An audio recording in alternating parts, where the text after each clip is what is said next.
Back here inside the PTN studio, another Monday, another day for Ask Mike, joined as always by Mike Irwin. Mike, a lot to talk about after a busy weekend. We had Ryan Silverfield kind enough to come into the studio, basketball team getting maybe what would have been their best win of the year on the road. Yeah, I mean, road wins they're nothing to scoff at. And in this league, a big blowout road win, it almost never happens. Yeah. Not a 20-point win. Who wins by 20 on the road? Especially whenever you're down to your top 7 players. Really impressive stuff there by Coach Cal and the Hogs. Also got baseball coming up this week, opening day down in Dallas. Diving right into your questions here. We start question number 1 from Clark in Clarksville, who asks, can you please explain our basketball team to me? When I think they win, they lose. When I think they will lose, they win. What is going on here? Let's talk about that game, because I didn't necessarily think they would lose, but there was a question in my mind. First of all, Mississippi State had played Missouri on the road, fairly close. And we know what happens to Arkansas when they play a team that's just lost a game, but a close game. Then they have this number 3 in the SEC scorer, this guard that was averaging almost 21 points a game. Yeah. He's a multiple scorer. He can hit from outside. He can penetrate and get a short jumper. That's their weakness. So I thought, okay, how do they defend this guy?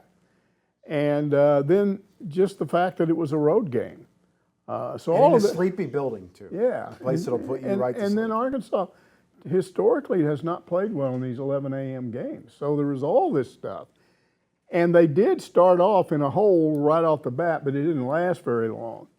So what the heck happened there? Well, look, this is not hard to figure out. First of all, Acuff is Acuff. I mean, he's always a factor. If he ever has a bad game, they're going to be in real trouble, because you've just got him pinned in every game. Just write him in. He's going to be a huge factor in a game. But that wasn't the issue. We all knew he was going to play well. The difference when Arkansas wins and loses is Trevin Brazile. I mean, look what he did in that game. 19 points, 8 rebounds, 4 assists, 4 block shots, a steal, no turnovers. Sometimes he's the opposite of that.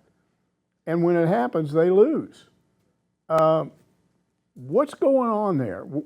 He's been here all this time. 2 different coaches haven't been able to figure it out. I guarantee you Cal doesn't know, or he wouldn't be doing this. What do you have to do to get Trevin Brazile to play the way Acuff does? Show up every night. And you know, everybody's going to have a little bit of ups and downs, but there's just too much of a contrast there.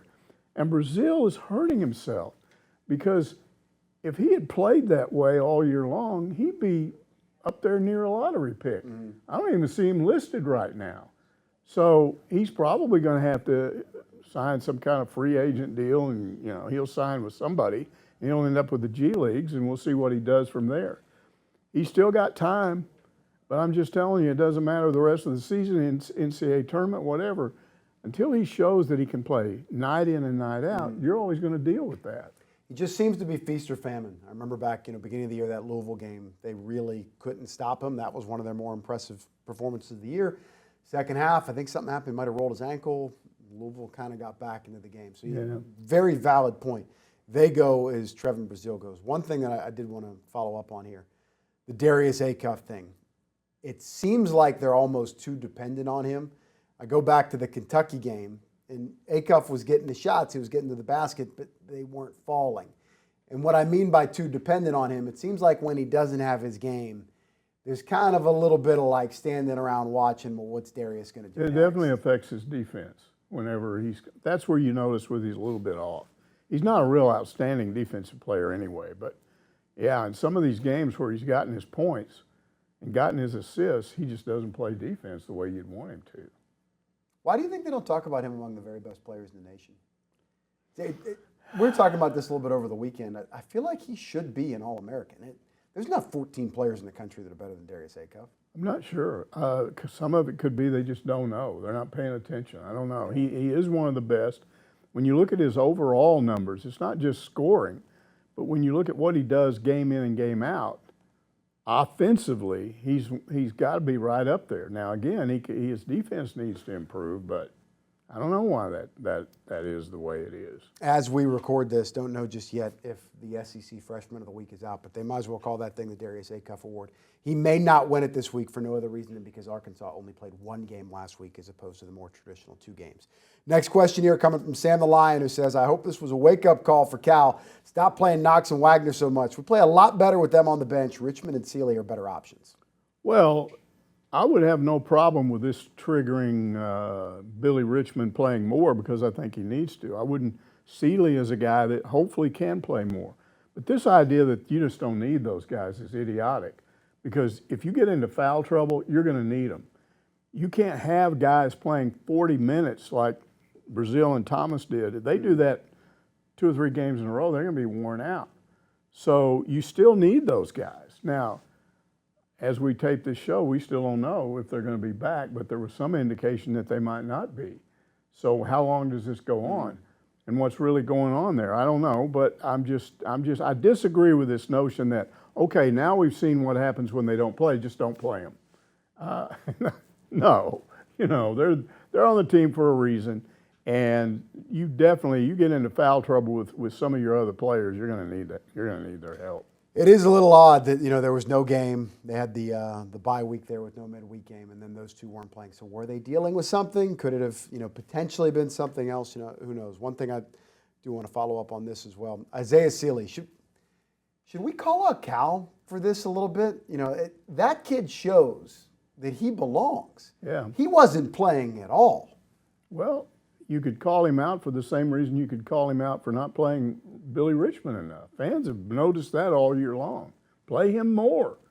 I don't know. The only answer I can give you is that maybe he kept hoping that Karter Knox would come around. And now, and I do believe the injury is real, now I think he's concluded until he gets completely healthy. I don't know what's going on with Wagner because I was not aware that he had any sort of injury thing. That may be something that just came up. But I think with Karter Knox, he's now decided we need him, but I got to rest him to hopefully have him back at the end of the year when we really have to have him. All right, next question coming from Just Win, who wants to know, aren't we more efficient with Wagner and Knox on the bench after watching Saturday's game? It looks like this is a no-brainer strategy. Let them sit. Yeah. Now, I guess he's talking about when they come back. Because I assume they will come back. Just leave them on the bench. Again, I don't agree with that. I think you use common sense, and I think Cal would do that. You're going to bring them back, and if they go out there and play well, then you leave them out there. If they don't, then you quickly get them back on the bench. But it's really interesting to see how because watching this thing get debated on the internet, both on Hogville, where there's a basketball forum, and then also on Twitter and even Facebook, the fans are kind of split on this. Some of them definitely say, just don't play those guys anymore. And others are going, are you crazy? You can't win with 6 guys, You're eventually going to wear out. Well, coming into the year, there was a school of thought that these might be their 2 best players. I don't think they had a player that got more preseason All-SEC love than Karter Knox. Yeah. I mean, they thought he was, based on what he did last year, they expected, okay, he's going to gear it up. Now, has he been injured all year? Has this been something we don't know about? Don't know. And do you agree with me on this? Maybe DJ Wagner doesn't quite get enough credit in this regard. Whatever they ask him to do, he does. You're in the starting lineup. We need you to play off the ball more. We need you to be a leader. We need you to come out. But whatever it is, he just does it with a smile. He's our only other true point guard. You're going to tell me you don't want him on the team? You don't want him to play? I mean, and he's played sometimes with Acuff. He and Acuff have played at the same time, and they complement each other. I mean, we see that Wagner doesn't have to go in and score a lot of points to be effective. He can still run the offense. He can still get assists. He comes up with steals. He's not done a lot of things that make your eyeballs pop out, but a lot of what he does gets overlooked, I think. You ready to say they've turned a corner playing on the road, or no? Maybe this is just, hey, they've turned a corner and they're not going to mess around with teams that are below them. Because, Mike, in conference play, it seems they kind of up and down to their competition when they're outside of Bud Walton. I'm not into making predictions because you just end up wrong too many times, but there is some suggestion of that.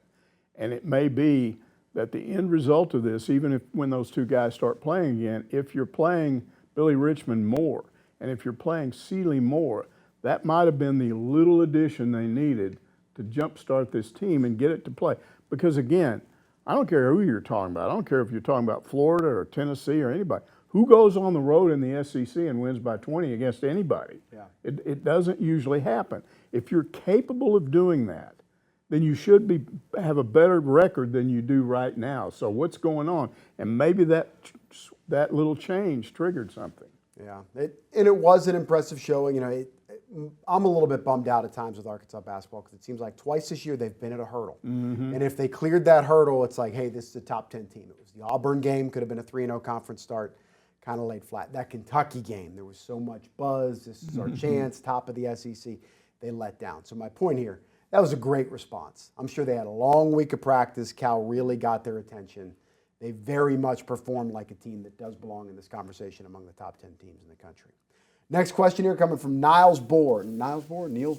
We'll go with Niles Bohr. Whatever it is. Acuff in Brazil can't play 40 minutes while avoiding fouls and many wins against top competition. Both Wagner and Knox are two more rolls of the dice for a hot hand in any given game as well. Yeah, that's what we mentioned earlier.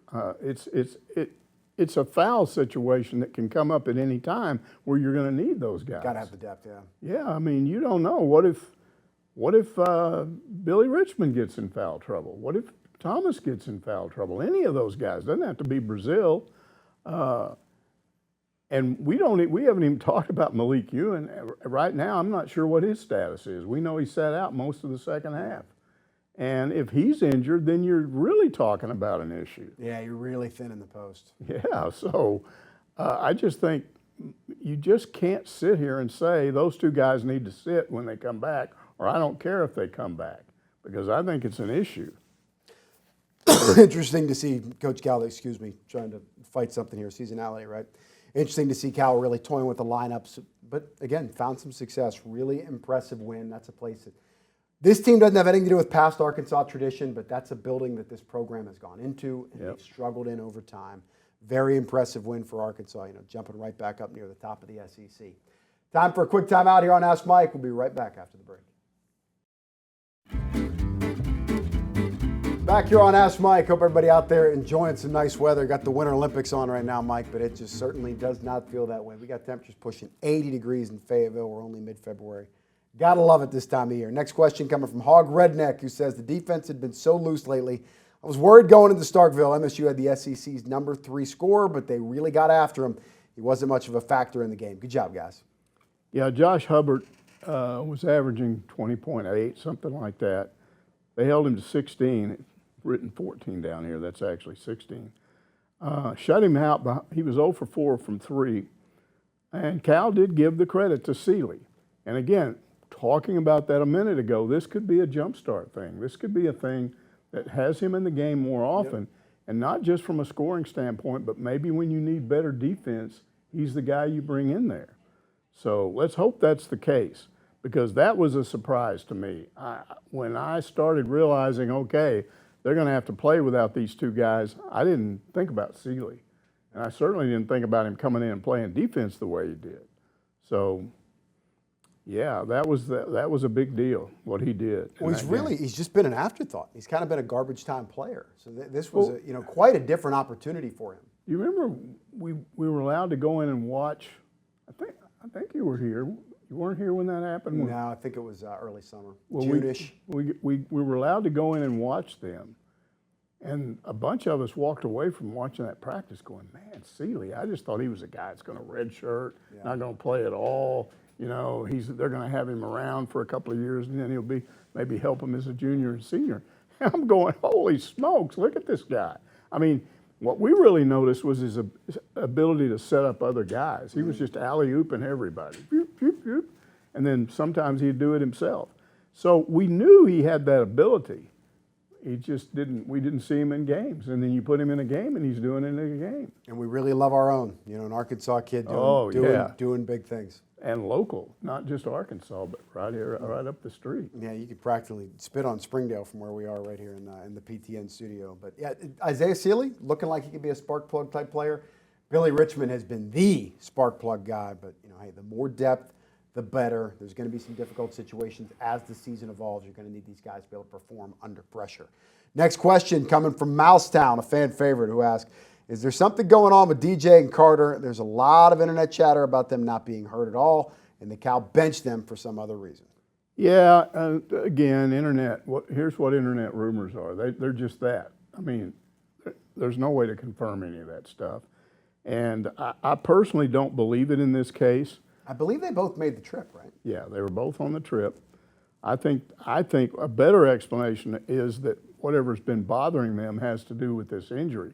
I mean, I don't know if Cal at some point is going to explain the nature of these two injuries and explain further how it affected them. I don't know.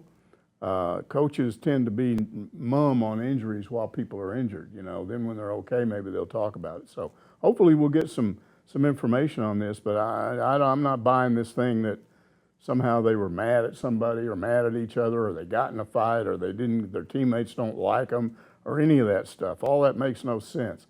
I mean, come on, Wagner is the ultimate team player. What issues would you have with him? But explain this to me. If they had Sunday and Monday off and there was no game midweek, what happened to these guys that got them hurt in practice? You know, that just opens the door for the conspiracy theories. Maybe there was nothing. Maybe Cal just decided, I thought this would work itself out. And maybe he got told by, a physician, somebody that was looking at those injuries, it's getting worse, not better. You better sit them. That's absolutely entirely possible. All the, sports science, sports medicine, that kind of thing. Like, hey, these guys have been playing through something. They've had a full week. Give them a blow here. Short turnaround game coming up on Tuesday. This is what they need to get back up to speed. Next question here coming from Hill Country Hog, who wants to know, is there a chance that Nate Amon of Tennessee beats out Acuff for Player of the Year or Freshman of the Year in the SEC? Yeah, well, first of all, Player of the Year, there's another guy in for that, and that's this Alabama kid, LeBaron Philon, because he's the leading scorer in the league. Now, when you compare him to Acuff just blows him away on assist to turnover ratio and all that. So I still think Acuff has a chance to be Player of the Year. Now, if you start comparing Ament to Acuff in terms of Freshman of the Year, Ament has come on lately. Acuff has had the better season to date. What got people talking, what got the commentators talking in that game, Tennessee-Kentucky, was what he did in the first half. But let me tell you what he did in the second half. He was part of the reason why Tennessee lost that game, because he didn't do anything in the second half. It was almost like he just saved everything for one half, and where they really needed him, he wasn't there. And his teammates weren't either. So, when you start talking about voting at the end of the year, do you take those things into consideration? Yeah, he had some games where he was really hot. But Acuff is more consistent. That's what I would argue. He's just had the more consistent year. Mike Irwin is a very unbiased reporter. He is. He loves Arkansas, but I would say it. He will call it like it is. If you had a vote, Mike, who are you voting for right now as things are currently, not how they'll shake out? Who's your Player of the Year in the conference? Yeah, I would go with Acuff because, again, the consistency, that's what I would look for. I wouldn't look for somebody because he jumped up and scored 40 points in a game, but he had another game where he scored 10. What you do, especially if you're the point guard on a team, is you come out every night and play and run an offense. And I would look at the assists, and he's just, no one's even close to him. Nobody else in the league is even close to him in assists. So you're third in scoring or fourth in scoring, number one by a wide margin in assists. Your assist to turnover ratio is better than anybody else. I'd go on those three factors alone. Averaging more than 20 points per now, game. If one of those guys was playing outstanding defense and Acuff's not, then I'd probably have to look at that a little. Who's the last Arkansas player to be Conference Player of the Year? Oh, I'd have to go look. Did Corliss win it? Yeah, I mean, I'd have to go look that up. I don't know. Yeah, well, that mid to late 90s era there, that'd be tough because Kentucky really had some big players. Yeah. Even in years, Jamal Mashburn, et cetera, even in years where Arkansas might have the better team, Kentucky really had some stars. So it could have been a minute, as the Mike Irwins of the world out there would say. Next question here coming from Kentucky Hog, who said, you said this, and it's true, Kentucky keeps getting games handed to them on a silver platter. 2 times Tennessee has thrown big leads out the window against them. And in Nate Pope's coaching, at Rupp Arena, Kentucky played bad. Tennessee played even worse. Well, that was my observation. I saw both of those games, and in this one in particular, yeah, Tennessee should have won the game, but they were playing terrible. But then what you also have to say, watching that game, when every time it looked like Tennessee had completely gone in the tank and was just going, okay, we don't want to win this game, take it, Kentucky. Kentucky did the same thing. They were just going, okay, you're bad, we're bad, you're bad, we're bad. And it kept going like that back and forth, and finally in about the last minute and a half of the game, Tennessee's still playing bad. Kentucky started doing what they had to do, and they won the game, and that's usually what happens when you're at home. I think the point he's trying to make is frustrating if you don't like Kentucky, and most Arkansas fans don't.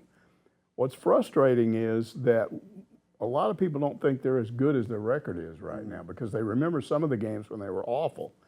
And they just believe, and I believe this, at some point, and it's going to happen very quickly, they're going to run into a team that doesn't do that. They already did. They ran into a Vanderbilt team that went, oh yeah, we're not going to give the game to you, and they just destroyed them. So I don't think this resurgence, the fact that they've come from behind in a bunch of these games, means that Kentucky now, boy, they may win the SEC. I can't say I'm not going to sit here and say they can't, but I'm not all that impressed with them. They are too inconsistent. You got to talk about why they got so far behind. If you're a good team, why are you getting that far behind in games? Yeah. I know you've been doing this forever, and you haven't necessarily been here all that long, and things are done here maybe than they were across the street. Have you ever been to Rupp Arena? Yes, but I'm trying to remember when. It's something, man. Long drive. How's the crowd? The crowd is unbelievable. Those are fans. They are the best fans, the most energetic fans in the SEC, maybe even in college basketball. You know, that arena, they took some of the seats out 10, 15 years ago. It used to seat like 22? It's down to 22. It used to seat like 24. Wow. And I think Knoxville, whatever, Thompson Bowling, whatever they call that now, is a little bit bigger. But those Kentucky fans, and they show up every night. It doesn't matter what the weather is. They sold out the building for game day. Yeah. Years ago. I mean, come on. You know, I don't like some of those people, but the way they, and again, you have to distinguish between, say, a Kentucky fan and an internet fan, because I deal with this KY Hog fan all the time because he's dealing with them on the internet. Yeah. And I asked him one time, I said, when you walk around on the street, wherever you live, do Kentucky fans run up and give you, if you're wearing your little Razorback gear, do they give you grief? And he said, no. I said, that's because in real life, people don't act that way. On the internet, everybody's tough, yeah. Yeah. You got a favorite city in the SEC that you've been to? I always like Starkville, and people laugh when I say that, but it's just everything they say about it, in my opinion, is wrong. Those people are nice down there. I don't think it's a wasteland. They used to say, oh, there's no good places to eat. I've eaten in 2 or 3 places that are really nice there. The campus is nice. I do think the cowbells are really cool. That's a cool atmosphere. I've been there for a game. It's a thing, you know. People don't like it, but it's a thing that they do. And of course, they may have. I think they probably do have the best baseball stadium in the SEC. It is big. It's the biggest, right? It's definitely the biggest, and they are baseball fans there. So I like Starkville. I've always liked Athens. It's a really nice place. I can't name too many other places. I definitely don't like Baton Rouge. I don't like Columbia, either one of those places. Florida's okay. It's not too bad. The first time I went there, I thought, for some reason, I thought it was on the beach. You'd go there and you just go right in the middle of the state. I mean, you got to drive a ways to go to the beach, but it's okay. Just trying to think of other places. Vanderbilt it's really strange to go to a game there because of the elevated floor. You've been in the building before? And wasn't very loud when I was there because they didn't have a full crowd.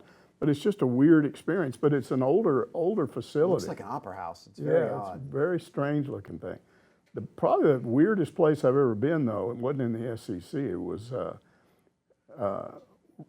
we were on our way from one NCAA regional to a super regional, and we went from somewhere in North Carolina on up to New York, and we went through. We wanted to see the Dean Dome. Chapel Hill, yeah. They wouldn't let us in there. They're talking about replacing it here. I mean, their SID just told us to get out. We just wanted to go in and look at it. He said, no, get out of here.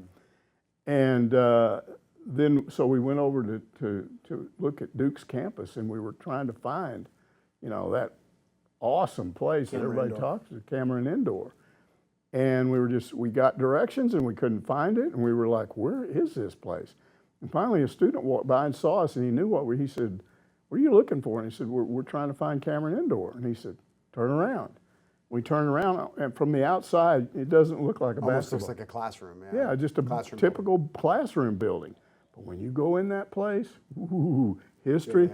They've got a big museum in there, and everything is all old school wood. It's just all old wood that's in there, in these trophies in these little niches and things. And then you go in that place, it's pretty impressive. Would love to go to Cameron Indoor. My favorite college gym I've ever been in was Fog Allen Fieldhouse. Whenever Bill Yeah, that's an old school. This was shortly after the national title. It's still rolling for them, but you know, it just felt like back in the day things were bigger. Kudos for them for not giving it up. And it is, so you're in the concourse, and it's really cool because it's all like really modern. But then the second you step out there, it's like you're back in time. No luxury suites, wooden bleachers, right. But all the, you know, internally the stuff that you That's can't real see. basketball. That actually feels, you know, it's dressed up and it's got the lipstick on it and the whole thing. Yeah, what a special place. Mike Irwin, always a special guy. More to come from him right after a quick timeout. Back with more of your questions here on Ask Mike and diving right back into it. Next question coming from Whippersnapper, who wants to know, why does ESPN keep using the awful front-facing Hog logo? I noticed it during halftime of the state game. Surely Jimmy Dykes or someone could tell ESPN. Most Hog fans don't care for that logo. Yeah, I don't think you're going to get Jimmy Dykes to do that. I'm not sure that... He's got to make Arkansas people happy, got to make ESPN people happy. Yeah, I'm not sure that any fans could do that. They just don't get it. And why do fans not like that logo? First of all, because it looks too much like Arkansas State's Red Wolf logo, and they hate it for that reason. But also, it's just symbolic of that period of time when Jeff Long came in here and said, okay, forget about everything Frank Broyles did. This is all about me from here on out. And I'm going to put new stuff in here. And so he got this company to create some of these new logos. The infamous popcorn hog, which thankfully went completely away. I don't see that anymore. I don't even think I remember that one. That was the one where he was supposed to be snorting, but there were these little white things coming out that were supposed to be snorts, but it looked like popcorn. It was just totally silly. So there was that. This one, the forward-facing hog. Here's my suggestion. If it really bugs you and you want ESPN to change it, I think there's one guy that could do it. Go to Cal's show, and it's on. I'm not sure. It's not weekly. Yeah. It's approximately every other week at Sassy's Red House on College. So I'm figuring they couldn't have it tonight because they probably already left, right? On Monday. Yeah, I mean certainly they're traveling out. They wouldn't be here. Today. They wouldn't be here Monday night. No, so they would not it. travel out there the game. But there are weeks in which they have either Tuesday or Wednesday. Yeah. Go out to Sassy's Red House, not the one on North College, but Weddington. He will take questions. Go in there and tell him that. So you call ESPN up. That's not our logo for basketball is the slobber hog. That's what Nolan did, and it's been on. And then Jeff Long took that thing away, and when he was gone, Juracek came in and listened to people, and they changed it back. So tell ESPN when you're putting that logo up for Hog basketball, use the slobber hog, not the forward-facing hog. And that's my only complaint with Silverfield. He doesn't know this either, but he keeps putting up stuff on the internet, and it's got that forward-facing hog. You know who likes that? Younger fans, students and younger fans. Mm-hmm. People over 35 don't like it. It's really strange. It's wouldn't you don't you think it's odd that a fan base is split over a logo? Yeah. But it's not just they disagree; they vehemently disagree. There are people that hate that thing. You mentioned Silverfield when he was in here. I'm pretty sure he had the throwback logo on. I hope he did. I think he did. But I've seen some stuff he's put up on the internet. Maybe it's not him. Maybe it's just the football program itself. He's going to wear whatever they tell him to wear. Do you have a favorite logo? My favorite logo. I know nobody really cares about my opinion, but the A with the pig jumping through it. Yeah, jumping through the A that's hog. My favorite one. Yeah, no, I like the slobber hog. I've got some slobber hog hats at home. I've also got it's a 70s hog that's different from the running razorback, modern running razorback. but I've also got what I call the Popeye hog, because he's wearing a Popeye hat. It's a hog head, but he's wearing a Popeye hat. I've got a hat like that. I like that one. There's several of them I like. There's a bunch that I don't like. And if you go back and research, when Arkansas first switched over from the Cardinals, and the students did that, they finally voted on campus to do it. People were calling them, they were calling themselves Razorbacks for 2 or 3 years before the students made it official. But if you go back and search old photos, you can find baseball teams, hog baseball teams, with this weird hog, ugly looking thing on the front. It was all white and it looked really strange. There've just been some really odd Razorback logos over the years. I don't think we're going to get a question on it, but did you see the unis and the logo that's going to be on the Norm DeBryan throwbacks? Yes, I did. That is I love the gold trim, which I wasn't aware. You were telling me the story. No, they didn't wear that. That's like an ode to Norm's excellence, Right. the gold. But that's a good looking uniform, and I believe that the back of that has the slobbering hog on it, correct? I'm not the hats sure. they're going to wear? I think it has a script A and the slobbering hog on the back of it. Yeah, I'd be surprised. The slobber hog generally has been reserved for basketball, so I have to go back and look at that again. Yeah, I was told, and you're going to resonate with this, the old Patriots logo, the guy in the three-point stance, very famous logo. Why did they change it? It was so popular. I was talking to somebody with the Patriots, and he said, well, we have consultants and focus groups and stuff like that, and there was a big trend there in the 80s and 90s that the idea was you need kids to be able to draw your logo. So that's why a lot of things, whenever they're doodling in school, Sure. and it dawned on me. I was like, wow, I never looked at it that way, and I get why that's important. But all of these logos are pretty basic, and that doesn't necessarily apply to college, but certainly in the pro space. Next question here coming from WV Hog fan, who asks, when will college sports lose the amateur tag since most athletes are paid and many make more money than professional athletes? I think the amateur tag, I've never believed that anyway. If you go back old school, if you go back when I first started covering college sports, I always made the point, you're calling them amateurs? Let me tell you something. You think that scholarship isn't worth anything? Do you think room and board isn't worth anything? Yeah. Do you think the spending money they get isn't worth anything? The marketing you get from playing on television. They're getting paid. So they've always gotten paid. The issue is now they're getting paid more, and that's okay. My issue with this whole thing is not that. You can call them whatever you want. If you want to call them amateurs, you can, and you kind of use that to separate them from professional team, NFL, NBA, Major League Baseball or whatever. If you want to use it, use it. If you don't, you don't. But to me, the difference right now and the problem is there's Major League Baseball, the NBA, NFL, they have rules. There's no rules that are being followed in college right now, and that's what has to change. Get these rules. Now, look, there's been some indication over the last month that the NCAA is going to start going back and enforcing, and I think they've been encouraged to do this. The SEC stepped in, and Greg Sankey stepped in and said, "Hey, this thing going on with Alabama basketball, we side with the NCAA on this, So we need more of that. We need more of the NCAA stepping in and saying, this is our rule. If people don't like the rule, we'll consider it changed, because we don't make these rules on our own. The rules are passed by a committee of representatives from the member schools. So it's the member schools that create these rules. Mm-hmm. If you don't like the rules, change them. But while we have the rules, you're going to have to live by them. I don't believe the Bediako case has been resolved just yet. But if he does win in court, do you think the NCAA has the guts to keep Alabama out of the tournament? I think they should. I think they should too, but will they? I don't know, because they're going to get sued, and probably get sued big time by Alabama, saying you cost us all kinds of money. But they've got to, if they want to have any credibility at all, they've got to step up and say, we're going to go back to the way we used to do things. We're going to enforce these rules. And they used to always win in court. This just changed, 5-6 years ago. And when they lost to the Supreme Court, I think they backed away. They got scared, and that was a mistake. I'm telling you, it was a mistake. Just because you lose one court case doesn't mean you're done. Doesn't mean everything you did was wrong. You were just wrong in the one thing they were doing, which was, if you sell a product with an athlete's name, image, and likeness on it, they should get part of the money from the sale of that product. That's a no-brainer. The NCAA should have never allowed that in the first place. I wonder if there's better transfer rules in place, if that would prevent some of the tampering.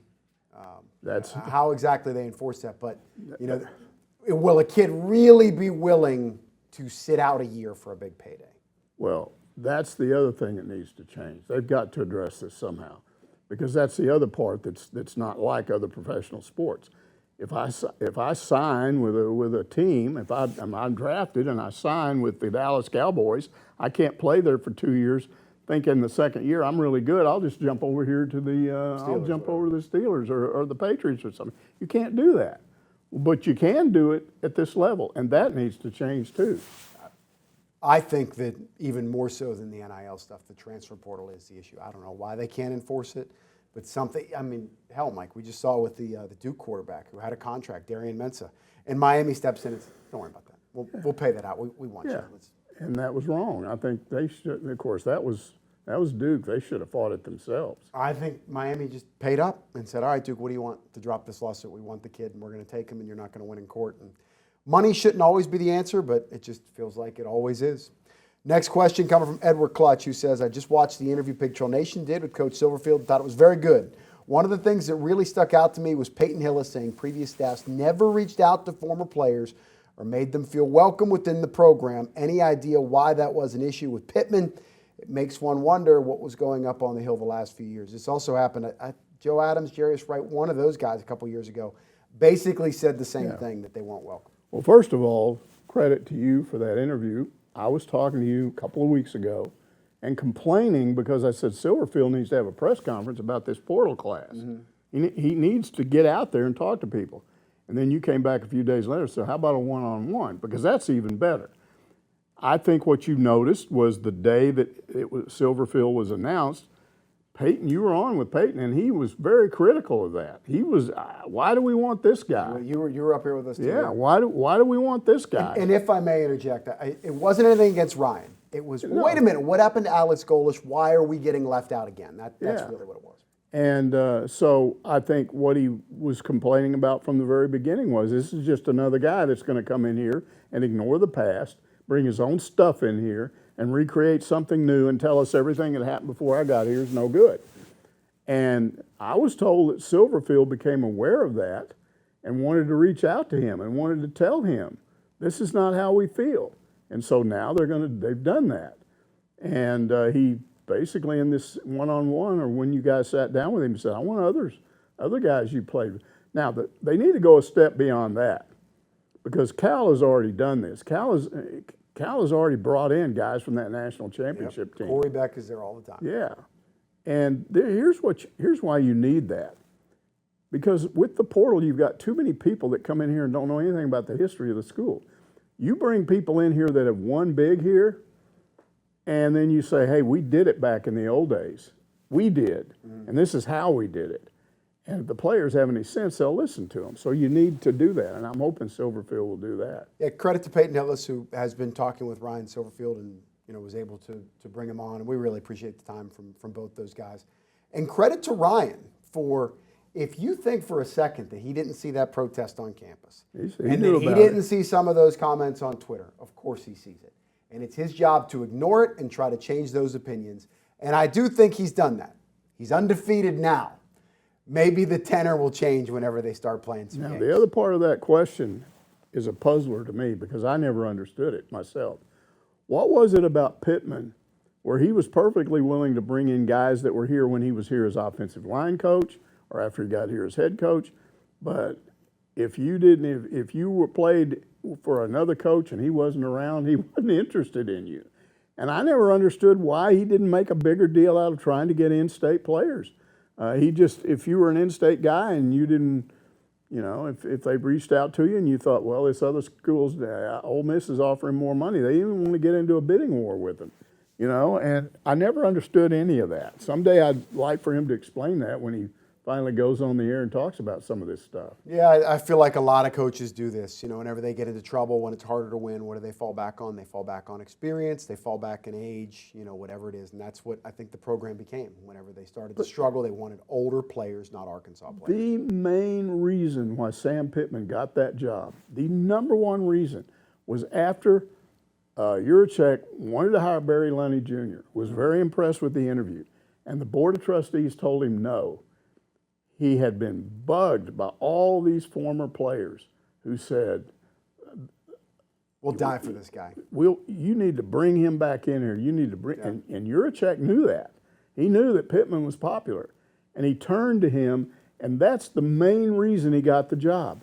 So why does he come in here and not take that approach himself to former players? I just never figured that out. I also never figured out why a guy that was considered one of the best offensive line coaches in America, how he ended up as the head coach of a team that almost never had a good offensive line. Yeah, especially 2024. What happened? You know, he's personally coaching these guys. He stepped in, you know, with Mateos, and they both coached, and it just didn't work. He was the right guy at the right time. 2020 was better than expected. 2021 certainly outstanding, but then for whatever reason, I think that NIL ruined him. I think he wasn't prepared for it. Wasn't really sure what to do. Arkansas wasn't prepared for it either. No. And initially what he did with NIL is he just gave it all to a couple of guys, not realizing that's going to cause a lot of problems with the other guys.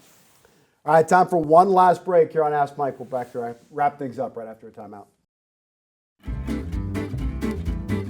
Back here to wrap things up this week on Ask Mike. Mike, you ever been to Arlington for one of these preseason baseball tournaments they do, preseason showcases they do? Arkansas, that's a home away from home right now. No, I've not been to is that still MetLife? What do they call that place? Globe Life Park or Globe Life Field, one of the two. Globe Life, yeah. I've never been to that place. Right. I went to the old Arlington Stadium, but heading down. We're going to be there for opening day. Ailey Weiss, really, really excited. I'm excited to check it out. Love baseball. Dave Van Horn, back in the day whenever I was here, he was great to us, great to the media. Nobody deserves to, be at the highest level and finally break that door down more than he does. And this program has been outstanding. So that's our next question here. Talking to baseball, Bomb Regular asked, what's your assessment of the Diamond Hogs as they head to Arlington this week for the start of the season? I see some possible starting rotation issues and question marks on defense. Well, I'm guessing that Bomb Regular was out there on Friday last week when they had a scrimmage. And look, they'd been indoors for about a week, and Dave Van Horn had complimented the pitching. You're in there in a climate-controlled environment. Everything's going well. Then you have to come out outdoors. And on the first day, it was a little chilly, about 60 degrees, but with wind, a low wind chill factor, and the wind was blowing out. Perfect conditions for this team, which is loaded with hitters. And so what happened? Gabe Gackle ran into problems. He worked 2 1/3 and gave up 4 hits and 2 runs, but Cole Gibbler just got rocked. Yeah, he got 2 1/3 with 6 hits and 5 earned runs. And so that caused, I'm reading some of these comments on the extra innings for him in Hogville with these, and those are smart guys. Those are all hardened Razorback baseball fans that have watched the program, and they're all saying, hey, those 2 guys are going back in the bullpen. I don't think they're going to make a decision based on that. Gackle's preseason first team all SEC. Yeah, I mean, I don't think there's just some other things. In fact, again, you've been indoors, you go outdoors, it's cold, the wind's blowing out, blowing in your face. There were a bunch of things that happened. Now, the defensive issues, there are some people that say they're not really set at shortstop right now because Sousa, who would be your natural shortstop, has an arm issue, and that's one of the reasons I guess you'd have him in the infield because he doesn't have, but that's still, if he's got to throw all the time there, that's a critical position. But I did notice that they had him in the Sunday game. He was playing for both teams. He was DHing for one team, but playing shortstop, and I think that's an indication that they're thinking they'll play him at shortstop. The issue is what to do with Kohio Aloy, because he's kind of you're looking at him and thinking, well, he's the DH. Well, you can't have 2 DHs. Yep. So they stuck him out in right field. Now, he never played out there. I think they just wanted to take a look at him, and he had a bunch of mistakes out there, and people were just freaking out, oh, you can't put him out there. So I don't think that's where he'll be. But here's the bottom line. You play these games for a reason. You go to Arlington, you play against 3 good teams, and when the weekend's over, you've already figured some things out. You may have had to make some adjustments. This pitching staff is loaded with talented pitchers, but a bunch of them are inexperienced. Mm-hmm. So it's going to be a matter of if they make a change in the starting rotation, Okay, who do you insert in there? We're going to have to go and watch and see who does what. And that's what will happen. That's what Dave Van Horn will do. They're also going to play for the first time a Monday midweek type game in Arlington. And I think before they already come back home, they're going to have an idea of what they do. Weekend series, midweek game. And so I give Dave Van Horn a lot of credit for this. I think he'll get it figured out. I got no idea what will happen. TCU is the only one of those teams that's ranked right now. They're 15th. Oklahoma State had a really interesting season last year. They didn't do all that well in the regular season, but then they got sent to the Georgia Regional in Athens, and they won. They went 2-2. They almost got out of that thing. On the other hand, TCU had a good year, got sent to Corvallis. They might have been upset that they didn't host. They went up there and went 2-out. So they're going to want to bounce back. And now here's the X factor, Texas Tech. Because at one time they had one of the better baseball programs in the country, and that guy may be on the verge of being fired. And at one time he was the big hero there. Especially with the money they got to answer to there, you can't have that. Yeah, they won't put up with that. They'll go spend a lot of money trying to get Maybe they'll buy Dave. Try to get by Dave Van Horn. So it'll be interesting to see if they're not ranked. We'll see what they do. Those could be 3 interesting baseball games, and you're going to get to see them. I will be there Friday. Yeah, with the Picture Nation team, we will be there. I believe we're going to be the only TV station from the state of Arkansas down there, but don't quote me on that. Looking forward to it. Love baseball season. Those guys, they really take care of us. Great people to be around. Next question here coming up from Redleg, who wants to know, if DVH never wins a College World Series national title, would his eventual retirement be looked at as incomplete, akin to former FSU coach Mike Martin? Both great coaches, but they could not win the big one. Good question. I don't think it's ever going to be an issue, because here's what I think. I think he's going to coach till he wins one, and he might win more than one. 65 years old, by the way. Yeah. People that I know that know him say they wouldn't be surprised to see him coaching at 75. He likes it that much. So I'm not making a prediction there, but the law of averages, this just can't keep happening. He's come so close so many times. Weird things have happened. You can't come any closer than if you catch the foul ball, you win the national championship. If you don't catch it, you lose it. So don't collapse in the 9th inning last year. Yeah. Maybe that's different. Yeah, don't make uncharacteristic errors like they did. But, yeah, he's going to win it. So I don't think that's going to come up when his career is over. We've talked about this a little bit before. I think that unanimously we can agree the most influential coach in Arkansas history is Frank Broyles. The greatest coach in Arkansas history, John McDonald. Where do you put Dave Van Horn? Model of consistency. He's up there, because what he's done it in the SEC, which is loaded with teams every year. And these coaches he's going up against are really good. They don't have his consistency, not even at LSU they don't. So that's what the credit you give him, and that's what I like in any sport, any player, any coach. I would favor consistency over anything. I don't like hot, cold, I want to see somebody that can go out there and do it every single day and deliver it. And that's what he does. How would you honor him at Arkansas? Norm DeBryan probably going to get some type, I don't know if it's a statue or something. Well, they've already got that Norm DeBryan. It's in the lobby when you go in that Hunt Center. And it's downstairs, and it's where all the trophies are. They call it the Norm DeBryan something, room something. So he's already got his name on that thing, and that's big because a lot of people go in there. That's the part you're allowed to go in and visit. So I don't know what they would do with Van Horn. They could name it could be Dave Van Horn Field or Van Horn Field. I've said for a long time that George Cole was an AD here. There was nothing special about his years as AD. I think they just put it on there, named the old baseball field after him, and then put the name over here. But they could change that. I don't know. Yeah, the dugout. I don't know. Maybe a press area. Something has got to be named after Dave. Have you seen the statues at Omaha in Omaha? Yeah, right at home plate there. The home plate entrance. Right back behind the stands, the home stands. Got these cool statues. I think they are right out in that grass area when you're going into Baum Walker. I think they ought to put a statue of both of those guys, Norm and Dave, right there. Would be well deserved. The patriarchs there, the architects of Arkansas baseball, what we now know as of the Diamond Hogs.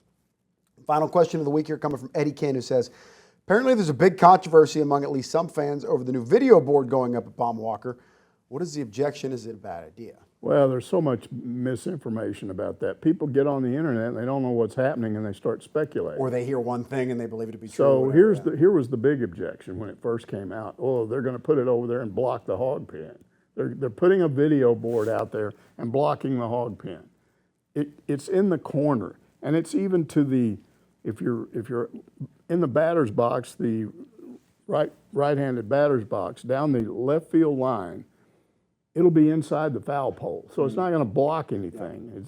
It's what it blocks is an empty spot. Kind of like over the concourse, sort of. Yeah, it blocks an empty spot that doesn't have anything there.